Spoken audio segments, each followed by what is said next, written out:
Hi అండి అందరికీ welcome back to our channel. ఇవాళ అయితే చామదుంపల కర్రీ అయితే చేస్తున్నాను. ఇంకా చామదుంపలు అయితే ఉడకబెట్టకుండా ఇలాగా మనం ఆలు పొట్టు తీస్తాం కదా, దాంతో అయితే పొట్టు తీసి కట్ చేసి పెట్టుకున్నాను. ఇందులోకి 4 టమాటాలు, అలాగే 2-3 ఆనియన్స్, పచ్చిమిర్చి, కరివేపాకు. ఆనియన్స్ కూడా చిన్న చిన్న కట్ చేసి పెట్టుకోవాలి. ఇంకా తర్వాత అయితే కుక్కర్ తీసేసుకొని దాంట్లో కొంచెం ఆయిల్ అయితే వేసేసి పోపు దినుసులు అనేవి వేసుకోవాలి.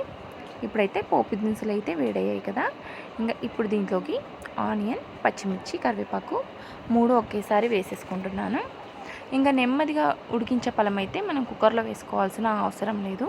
ఇంకా కొంచెం ఫాస్ట్గా కర్రీ కావాలనుకునే వాళ్ళైతే ఇలా కుక్కర్లో వేసేసుకొని ఉడికించుకోవచ్చు.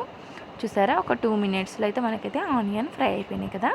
ఇప్పుడైతే దీంట్లోకి అల్లం వెల్లుల్లి పేస్ట్ 1 స్పూను, 1/2 స్పూన్ ఏమో పసుపు వేసుకోవాలి.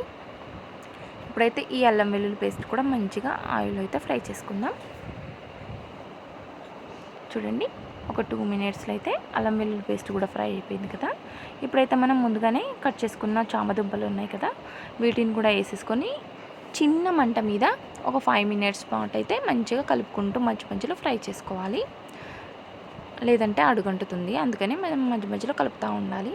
చూసారా ఎంత బాగా ఫ్రై ముక్కలు.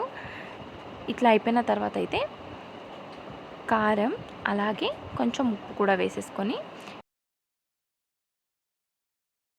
ముక్కలకు పట్టేలాగా కలుపుకోవాలి. చూడండి, కారం అనేది మాడకుండా ఉండాలి. ఇప్పుడైతే దీంట్లోకి అయితే మనం ముందుగా కట్ చేసుకున్న టమాటా ముక్కలు ఉన్నాయి కదా, వాటిని కూడా వేసేసుకుంటున్నాను. కొంచెం టమాటాలు అనేవి ఎక్కువగానే వేసుకుంటున్నాను, కొంచెం గ్రేవీగా ఉంటుందని చెప్పేసి. ఇంకా టమాటాలు అలాగే కొంచెం కొత్తిమీర కూడా వేసేసుకుంటున్నాను. ఇలా వేసేసుకొని అన్నీ ఒకసారి మిక్స్ చేసుకున్న తర్వాత అయితే ఇవి ఒక 2 నిమిషాలు లేదా 5 నిమిషాల పాటు అంటే టమాటా ముక్కలు మెత్తబడే వరకు అయితే హై ఫ్లేమ్లో పెట్టేసుకొని ఉడికించుకోవాలి. ఇంకా మనకైతే చామదుంపలు అయితే మనం పచ్చివే వేసుకున్నాము, ఉడికించలేము కాబట్టి ఇంకా దీంట్లోకి అయితే ఒక గ్లాస్ వాటర్ అనేవి వేసేసుకోవాలి. ఇలా వాటర్ అయితే వేసేసుకొని ఒక 2 విజిల్స్ అయితే పెట్టుకోవాలండి. అప్పుడైతే టమాటాలు మొత్తం మగ్గిపోయి మంచి గ్రేవీ అనేది వస్తుంది. అలాగే మనకు చామదుంపలు కూడా మంచిగా ఉడికిపోతాయి. టైం ఉన్న వాళ్ళైతే మామూలుగానే ఉడికించుకోవచ్చు.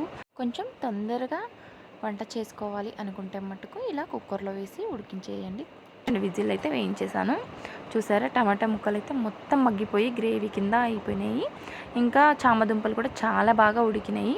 ఇంకా మనం కావాలనుకుంటే పైనుంచి అయితే కొంచెం కొత్తిమీర వేసేసుకొని లేదా గరం మసాలా వేసేసుకొని సర్వ్ చేసుకుంటే రెడీ అయిపోతుందండి.